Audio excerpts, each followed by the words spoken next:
este hombre viene a preguntarle algo importante a Jesús. ¿Qué haré o qué bien haré para obtener la vida eterna? Qué bueno cuando alguien llega a hacerse este tipo de preguntas, ¿no es verdad? Porque uno vive tan atareado y tan lleno de cosas que hay veces que no piensa que en realidad no tenemos tantos años de vida, nada. Porque ¿qué son 40, 50, 60, 80, 100 años comparados con la eternidad? Eso es como un soplo, es como nada. Normalmente las personas empiezan a hacerse preguntas de este tipo cuando llegan a cierta edad, que se dan cuenta que al reloj de arena no le queda mucha arena. Y entonces uno comienza a decir, ¿y qué pasará después conmigo cuando yo parta de este mundo, cuando yo me vaya? ¿A dónde será que iré? Pero qué bueno que nosotros vivamos con esa idea fresca en nuestra mente. El mayor anhelo de un cristiano y de una cristiana tiene que ser pasar la eternidad con el Señor. No puede haber uno más grande que ese. Porque cualquier cosa que tú puedas tener, puedas poseer aquí en este mundo, no se compara con eso.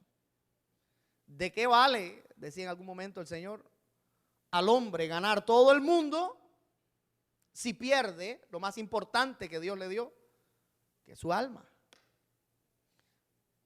Cualquier cosa que podamos llegar a tener aquí, por muy buena que sea, muy codiciable, no se compara con el hecho de vivir la eternidad después que partamos de este mundo en la presencia de Dios, disfrutando de cosas misteriosas que nos están esperando.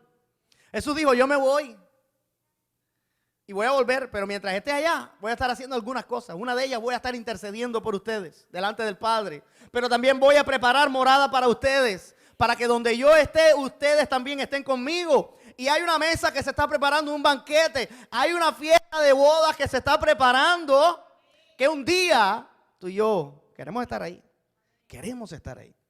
Y hermano, si Dios inventó las sensaciones, el gusto, la alegría, el placer, si Dios inventó cosas como esas y las puso en nosotros, ¿cuántas cosas nuevas, misteriosas que ni sabemos que existen Dios tendrá preparadas para los que le aman? Bueno, la Biblia dice, cosas que ojo no vio, ni oído escuchó, ni han ni siquiera subido al corazón de hombre, ni lo hemos imaginado, las cosas que Dios ha preparado para los que le aman. Y eso tiene que ver con esta vida, pero en especial con la eternidad. Hay veces Dios nos daba un poquito de pistas así para que nosotros más o menos tuviéramos una idea. Calles de oro, mar de cristal. Esas son cosas, esas son imágenes tipo para que podamos tener una idea pequeñita de las cosas tremendas. Entonces viene este hombre y le hace esta pregunta totalmente válida, totalmente importante a Jesús. ¿Qué bien haré para obtener la vida eterna? Sin embargo, en la pregunta de este hombre, la intención no era la correcta, porque no era una persona que se estaba preguntando, bueno, estoy interesado en aprender qué debo hacer para vivir, o qué debo hacer en mi vida antes de partir de este mundo que me garantice o que me ayude a alcanzar ese tesoro valioso que es la vida eterna con el Señor. No era ese tipo de cuestionamiento importante y sincero, sino más bien él estaba intentando agarrar a Jesús para ver cuánto sabía, lo estaba intentando probar, testar. En algunas otras versiones dice tentar. En realidad él no estaba tan interesado en la vida eterna y de hecho mostró que no sabía mucho de qué se trataba eso en su respuesta. Entonces Jesús le dice, bueno, tú que estás interesado en eso, ¿qué es lo que dice? ¿Qué es lo que dice la Escritura y cómo tú la entiendes? Ahí el hombre le da la respuesta que se sabía. No, amarás al Señor tu Dios con toda tu mente, tu alma, con todo tu corazón, todas tus fuerzas, y ama a tu prójimo como a ti mismo. Y Jesús le dice, bien, respondiste a la respuesta correcta, te lo sabes, te aprendiste lo que iba a la prueba. Ahora ve y hazlo. Ahora ese ve y hazlo está mucho más interesante que lo que vino a preguntarle el hombre. Porque la pregunta es, ¿quién puede cumplir la ley? Porque la ley en esos 2 mandamientos se resume, ¿no es verdad? Los cientos de mandamientos que había en la ley se resumen en estos 2. Ama a Dios y ama a tu prójimo. Pero esa gente que se pasaron siglos consagrados a aprender la ley, a practicar la ley, a enseñársela a sus niños, los niños se sabían la Torá. ¿Sabes lo que es la Torá? Los 5 primeros libros del Antiguo Testamento, Génesis, Éxodo, Levítico, Número, Deuteronomio, se lo sabían de memoria. ¿Cuántos se saben aquí la Torá de memoria? Yo no me la sé de memoria. Yo empiezo por Génesis y antes de acabar el capítulo 1 ya paré. Ya tengo que ir a leerlo porque no me acuerdo exactamente cuáles son las palabras. Bueno, esta gente eran tan celosas de la ley, que intentaban, vaya, hasta lo más mínimo. Y aún así, necesitaban sacrificios de animales. ¿Y usted sabe para qué eran los sacrificios de animales? Los sacrificios de animales eran para pedir perdón a Dios por los pecados. ¿Ok? Porque a pesar de tanta consagración, el hombre no puede cumplir por sí mismo las exigencias de la ley. No somos perfectos. Ese grado de perfección que este hombre le propone a Jesús y que Jesús dice, eso es exactamente lo que hay que hacer para obtener la vida eterna, amar a Dios y amar al prójimo sin fallar.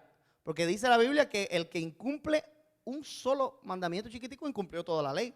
Quiere decir que tienes que hacerlo sin fallar y te ganas la vida eterna. En otras palabras, Jesús le estaba diciendo, mijo, eso que tú dices ahí, tú no lo puedes hacer. Ni tú, ni nadie. Es lo que hay que hacer, pero tú no puedes hacerlo. Y para eso vine yo. Para hacer lo que tú no podías hacer, que era cumplir 100% la ley, para que entonces ya no sea por tu fuerza. Porque dice la Biblia que este hombre, entonces, intentando justificarse a sí mismo, le pregunta a Jesús, ¿y quién es mi prójimo? Fíjense ustedes la intención de este hombre. Ganar por mis propias fuerzas, justificarme a mí mismo cuando no puedo hacerlo. Nadie puede ganarse el cielo por sí mismo y nadie puede justificarse a sí mismo delante de Dios. ¿Por qué? Porque somos imperfectos. Todavía hoy en el pueblo de Israel se hacen sacrificios por el pecado. La historia ha demostrado que no podemos cumplir la ley. ¿Por qué? Porque en nosotros hay 2 naturalezas batallando. Tú recibes a Cristo y has sido santificado por el Señor, pero no te apures, de aquí a posiblemente hasta unos minutos vas a estar cometiendo algún error de nuevo. Porque Dios comienza una obra transformadora en nosotros, pero esa obra se acaba el día de Jesucristo. El que comenzó en ustedes la buena obra la perfeccionará hasta el día de Jesús. Y cuando dice eso, significa que hasta el día de Jesús habrán cosas que perfeccionar, porque no somos perfectos. Entonces, todos cometemos errores y por mucho que intentemos lograrlo, esa lucha que hay en nuestro interior es demasiado fuerte. Y seamos consecuentes con esto. Seamos sinceros. Muchas veces dejamos de alimentar la parte que necesitamos alimentar y alimentamos la que no tenemos que alimentar.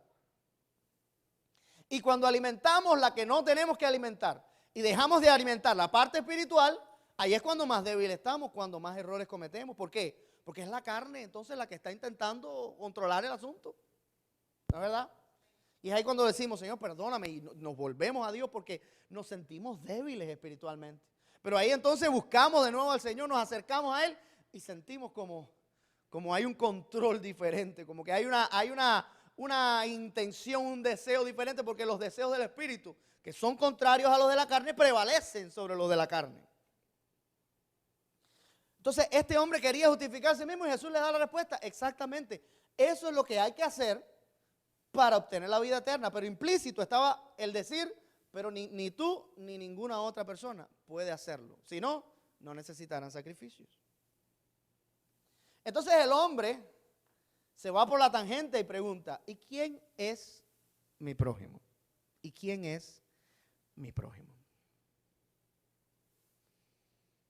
Entonces Jesús hace esta historia maravillosa del buen samaritano, que es tan famosa. El buen samaritano está lleno de figuras espirituales preciosas. Este hombre que descendía de Jerusalén a Jericó, que no tiene nombre, ni edad, ni se da ningún otro dato de él. Jesús solamente dice un hombre, un sin nombre. Él tenía un nombre, pero no sabemos cuál es. Porque no es importante saber cuál es. Porque este hombre representa a toda la humanidad. Descendía, su vida iba en descenso. Porque la humanidad, aunque no lo sepa, o aunque lo haya oído y no le interese, va en una espiral descendiente. Este hombre descendía de Jerusalén a Jericó. ¿Y qué pasó? Cayó en manos de ladrones y salteadores, los cuales que le robaron lo que tenía, lo golpearon y lo dejaron muerto a la vera del camino, a la mitad, ahí en el borde del camino. Eso fue exactamente lo que le pasó al ser humano en Génesis. Cuando vino el ladrón y le robó lo que tenía. ¿Qué era lo que tenía? Esa autoridad que Dios le había dado al hombre sobre su creación. Se la robaron y lo golpearon y le hicieron una herida de muerte y lo dejaron medio muerto. ¿Por qué medio muerto? Dios le dijo al hombre, no comas de ese árbol, porque el día que lo hagas, ciertamente, ¿qué? Morirás. Entonces, comieron y se murieron, ¿sí o no? Se murieron, ¿no? Sí se murieron. Se quedaron medio muertos. Porque físicamente siguieron viviendo, pero espiritualmente ese día fue el día de su sentencia de muerte. Entonces, el ser humano es un ser que está medio muerto hasta que esa parte espiritual muerta recobre vida, resucite por el poder de Dios.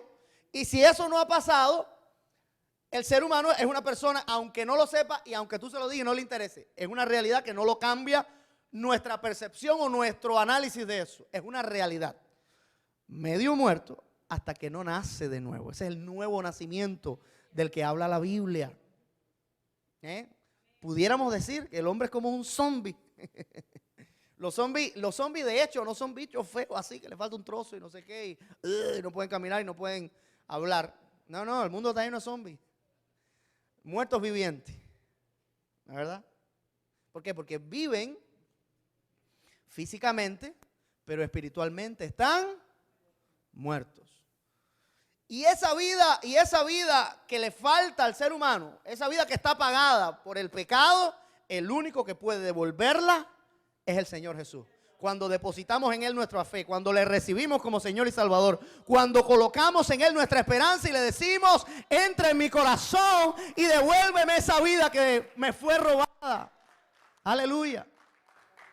Entonces este hombre sin nombre que descendía, que fue golpeado y dejado al lado del camino medio muerto, ¿representa qué? A la humanidad. Representa a la humanidad. Entonces, la humanidad tiene un problema. Tenemos un problema.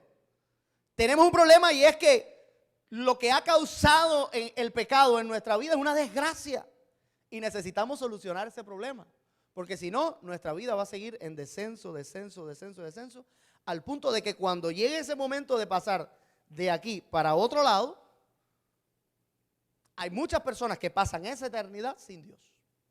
Esa muerte temporal que pudiera cambiarse en vida pasa a ser una muerte eterna. Ahora, tenemos un problema que necesita ser solucionado.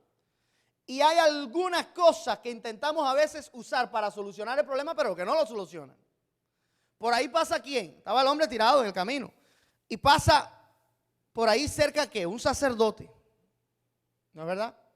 Un sacerdote se supone que sea el representante de Dios. ¿Sabe? Aquel que conocía las leyes. Aquel que sabía cuál era la obra que Dios quería hacer en la vida de las personas. Sin embargo, los sacerdotes en esa época también eran personas muy religiosas. Y cuando ve al hombre tirado en medio del camino, él ni siquiera se acerca para ver si el hombre estaba vivo o no. Lo ve y sigue de largo. ¿Por qué sigue de largo? Porque no lo ayudó. ¿Acaso un hombre de Dios no tiene que ayudar a alguien que está herido, que está mal? Es que en el Antiguo Testamento había una ley que decía que si alguien tocaba el cuerpo de un muerto, tenía que ser sacado de la ciudad y pasarse 7 días para purificarse. Entonces, eso es algo que parece que el sacerdote y el levita, que eran los dos personajes de la cultura religiosa de Israel que pasaron por ahí, vieron al hombre y siguieron de largo. Ellos no sabían si estaba vivo o no. Ellos ni siquiera les interesó averiguarlo. Era más fuerte el deseo que tenían ellos de no buscarse un problema que la intención de ayudar a ese hombre que no se sabía si estaba muerto. Entonces, el sacerdote y el levita representan ¿a qué? Representan a la religión. La religión. La religión no puede hacer nada para curar las heridas del alma de la gente. Esas heridas que la vida nos ha causado. La religión no puede curar eso, hermano. La religión lo que te puede hacer es ponerte una curita, un parchecito, pero la herida sigue abierta y sangrando. La religión no resuelve los problemas más profundos del ser humano, porque la religión se basa en haz para que te ganes de parte de Dios. Y Jesús le está demostrando a este muchacho que eso no se puede. La historia ha demostrado que no se puede ganar algo de parte de Dios. Lo único que se puede es recibir algo de parte de Dios. Recibir por gracia, porque te ha regalado, no porque te lo ganaste. No, tú no te lo mereces. Yo no me lo merezco. No, tú lo que te mereces y lo que yo me merezco es otra cosa diferente. Pero como Dios amó de tal manera al mundo que entregó a su Hijo unigénito, Él te lo quiere dar por gracia, porque te ama, porque tiene un propósito con tu vida. Y dice la Biblia que aún cuando nosotros éramos pecadores, Cristo, aún así, vio algo en nosotros que todavía a veces nosotros no podemos ni ver. A veces uno dice, Señor, ¿qué es lo que viste en mí? Porque cuando yo me miro en el espejo, yo me asusto a veces. Yo digo, Señor, no te entiendo. No entiendo ese amor tuyo. ¿Qué es? ¿Qué es? El hombre fue creado a la imagen y a la semejanza de Dios. El pecado, ¿sabes lo que hizo con esa imagen y con esa semejanza de Dios? La distorsionó. La distorsionó. Pero todavía allá adentro, lo más profundo, queda un poquito de esa imagen. Y ese poquito de esa imagen es el que hace que las personas todavía logren identificar lo que está bien y está mal. La decisión que tomen de si decidir por el mal o por el bien, ya son una cuestión de cada cual. Pero esa identificación de lo que está mal, esa conciencia que aún todavía no ha sido totalmente cauterizada, eso es el poquito de imagen de Dios que queda ahí adentro. Y el Señor mira eso. Y el Señor quiere restaurarlo. Y el Señor nos amó tanto que aún así, a pesar de nosotros, decidió darnos por gracia lo que nunca nos podíamos haber ganado por nuestro propio esfuerzo. Entonces, la religión, el sacerdote y el levita pasan de largo porque lo de ellos son los ritos, lo de ellos son, ¿sabe? La estructura, la apariencia, ¿sabe? El legalismo, y tienes que hacer esto y tienes que hacer lo otro, pero al final no se arregla aquí adentro sigue roto. Entonces, en la historia que Jesús cuenta, pasa otro personaje más. Pasa un buen samaritano, o se le conoce como el buen samaritano, pasa un samaritano. Los samaritanos y los judíos tenían un conflicto tremendo entre ellos.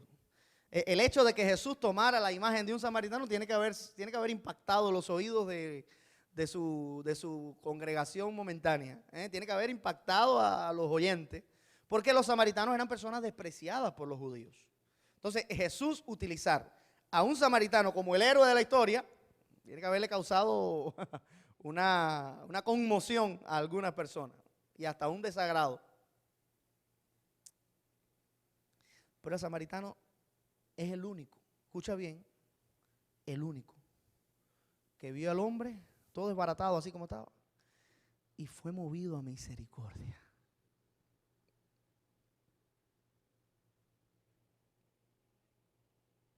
Y se acerca, venda sus heridas, usa vino, usa aceite, le cubre ahí sus heridas. No le pone una curita temporal, no, se las vende bien. Lo monta sobre su cabalgadura y se va para llevarlo a un lugar seguro. Este samaritano no representa la religión. Este samaritano rechazado, despreciado, pero que es el único que tiene misericordia del alma herida y que podía haberse ido con su vida, pero que vino y se acercó. se aproximó, descendió, se bajó y se acercó y curó. Representa al propio Jesús. Jesús estaba hablando de sí mismo ahí. Ese samaritano es él mismo. Él estaba diciendo a este hombre, mijo, lo que tu religión, la religiosidad que tú tienes, no puede hacer en la vida del ser humano. Lo puedo hacer yo, que estaba en mi gloria y no tuve mi gloria en consideración como algo a que aferrarme, sino que descendí, me humillé a mí mismo, tomé forma de hombre y estando en la condición de hombre, me seguí humillando hasta la muerte y muerte de cruz. Para abrir el camino a que toda esa gente que está quebrado, toda esa gente que está herida, toda esa gente que no encuentra solución para sus problemas más profundos, sepan que hay solución en Dios, que hay un camino, que hay una verdad, que hay una vida disponible para ellos. Y se llama Jesús, quien les conecta nuevamente con esa vida abundante que le fue robada por el diablo, que le fue robada por el ladrón, que le fue quitada por el pecado. Hay solución para el dolor. Hay solución para la vida quebrada. Y esa solución no te la ofrece la religión, la religiosidad. Te lo ofrece este samaritano maravilloso que fue rechazado por los suyos. A los suyos vino y los suyos no lo recibieron. Porque los suyos prefirieron a Barrabás, que era un sinvergüenza, era un ladrón. Era una persona que lo que le ofrecía a la sociedad era más atractivo para la sociedad que lo que ofrecía Jesús. ¿Qué ofrecía Jesús? Una verdad que duele, pero que cura. Hoy en día la gente sigue escogiendo a Barrabás. La gente no le gusta la verdad. La gente le gustan los Barrabás. Lo hemos visto y lo seguimos viendo. Y no voy a añadir más.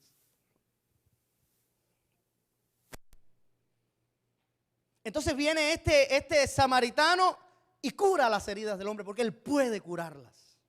Él tiene poder para curarlas. De hecho, para eso vino. Movido a misericordia.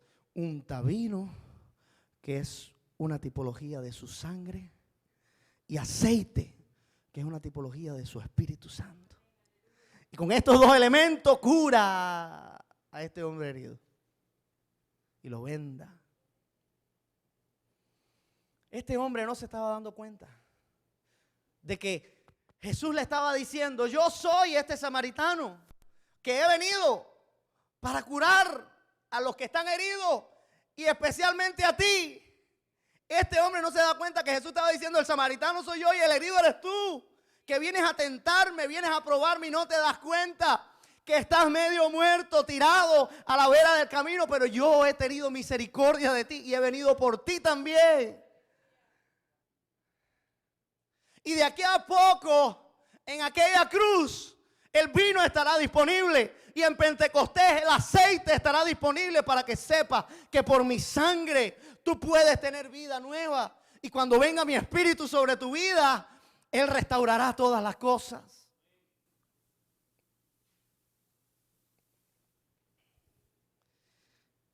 Toma el samaritano al hombre herido, que ahora está curado, pero que todavía necesita un proceso de recuperación, y lo lleva entonces para un mesón, para una hospedaría, para un alojamiento. Ese alojamiento al que llegan y él le dice al jefe del alojamiento o al dueño: cuida de él.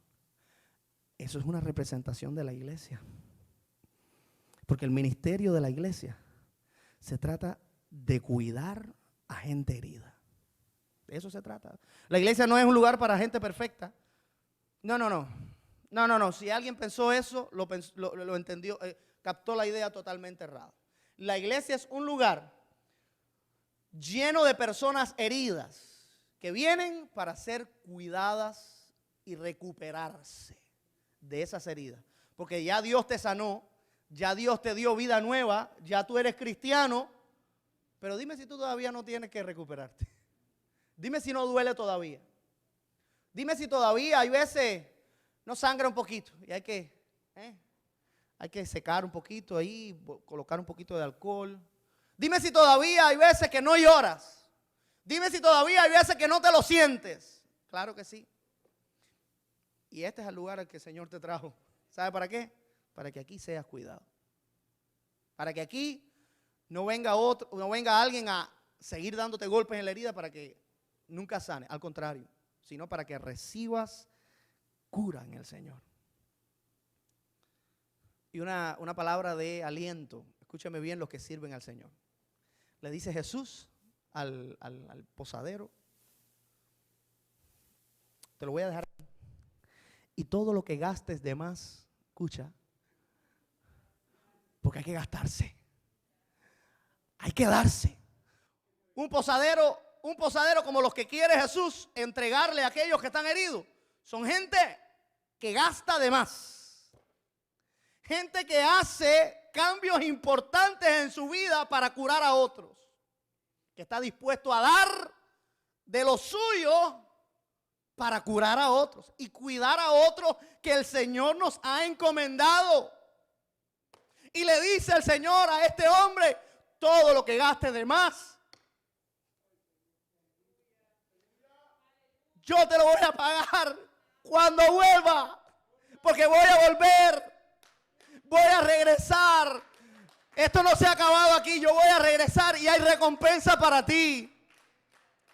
Y lo estamos esperando a este buen samaritano todavía. Si tú sirves al Señor, anímate, que hay recompensa para lo que haces.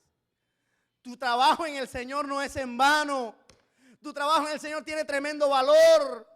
Y la recompensa, lo estábamos hablando este jueves, viene de parte del Señor, porque todo lo que hacemos lo hacemos de corazón, como para Dios y no para los hombres, sabiendo que nuestra herencia, nuestra recompensa no viene de este mundo, viene del Señor.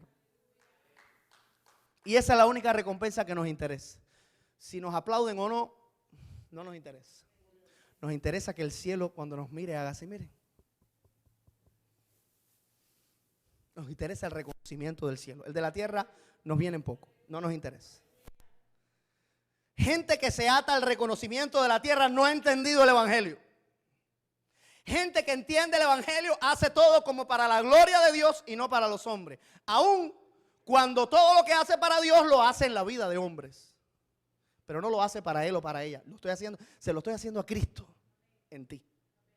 Porque a la hora de hacerlo, lo voy a hacer con excelencia, con amor, como si se lo hiciera al propio Señor. Y le dice al hospedero: no te preocupes, si gastas algo de más, tranquilo, yo te lo voy a pagar cuando yo vuelva. Entonces, después de terminar esta tremenda historia, le dice Jesús a este hombre que venía con intenciones no buenas: ¿quién tú crees que en esta historia haya sido el prójimo de ese hombre? Oiga la pregunta, porque el muchacho le había preguntado, o el hombre le había preguntado a Jesús primero ¿qué? ¿Quién es mi prójimo? No, amarás al Señor tu Dios y amarás a tu prójimo. Ahora, Jesús dice: has dicho bien, haz eso y vivirás. Y el hombre decía: pero ¿quién es mi prójimo? Y en la respuesta que Jesús le da, Jesús no le está diciendo quién era su prójimo. Jesús le está diciendo quién fue el prójimo de ese hombre.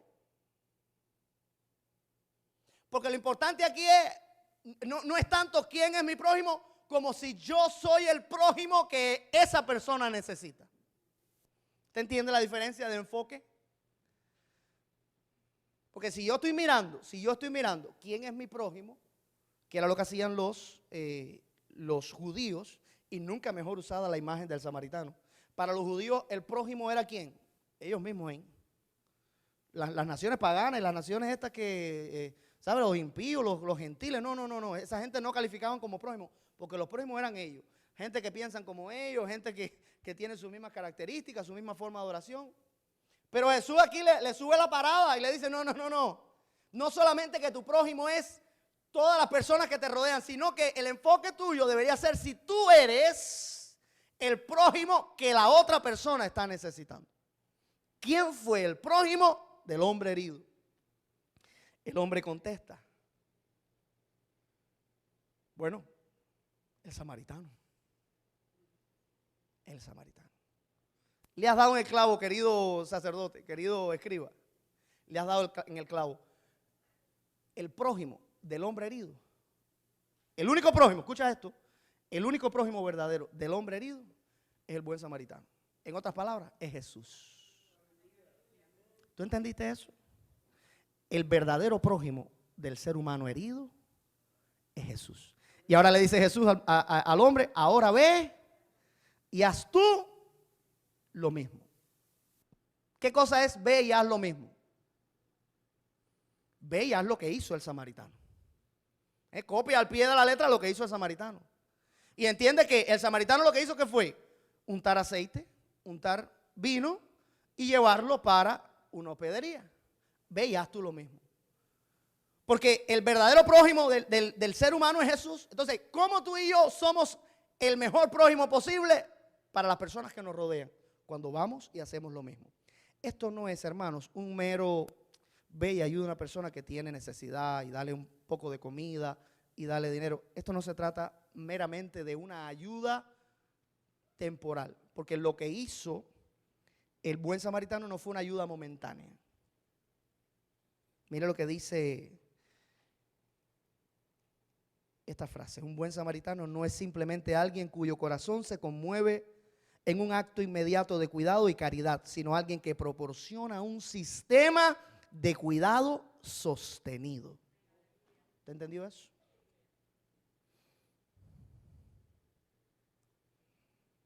Un sistema de cuidado sostenido. Y eso es algo oasis que queremos para este año. Un sistema de cuidado sostenido. Porque se necesitan buenos samaritanos y se necesitan hospedadores. Se necesitan los dos tipos de personas. Si Jesús nos dice a nosotros en esta mañana, ve tú y haz lo mismo, que sepamos que la manera de curar a una persona herida no es con religión, no es con sabiduría humana, porque eso no funciona. ¿Qué es lo único que funciona? Vino, aceite y llevarlo para el lugar correcto.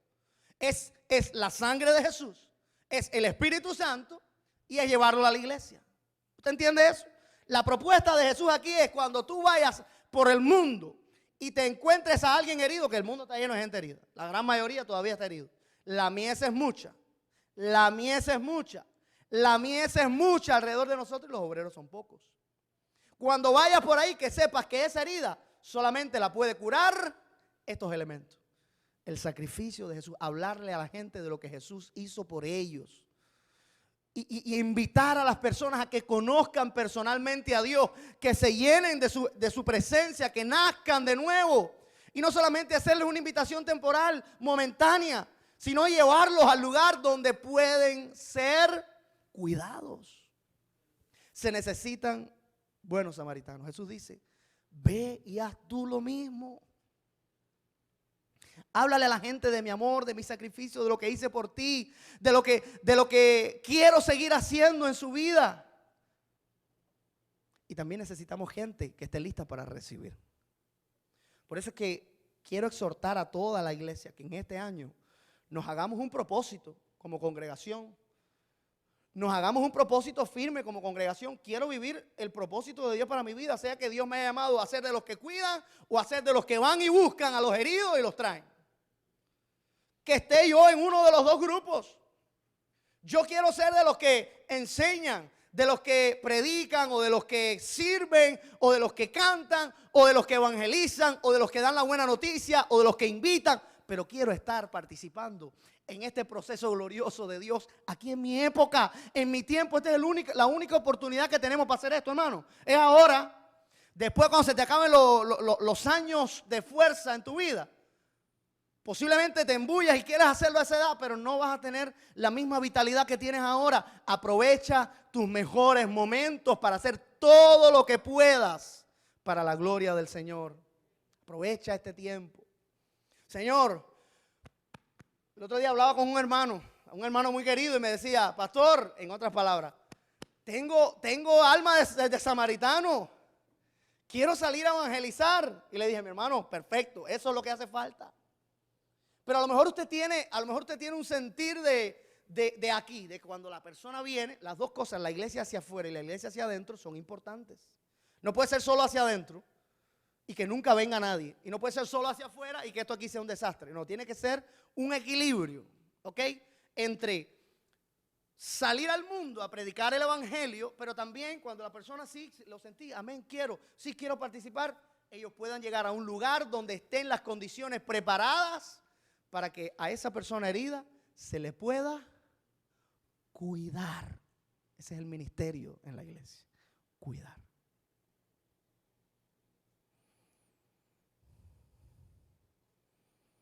Martin Luther King decía, me imagino que la primera pregunta que se hicieron el sacerdote y el levita fue, si me detengo a ayudar a este hombre, ¿qué me sucederá? Estaban preocupándose por sí mismos.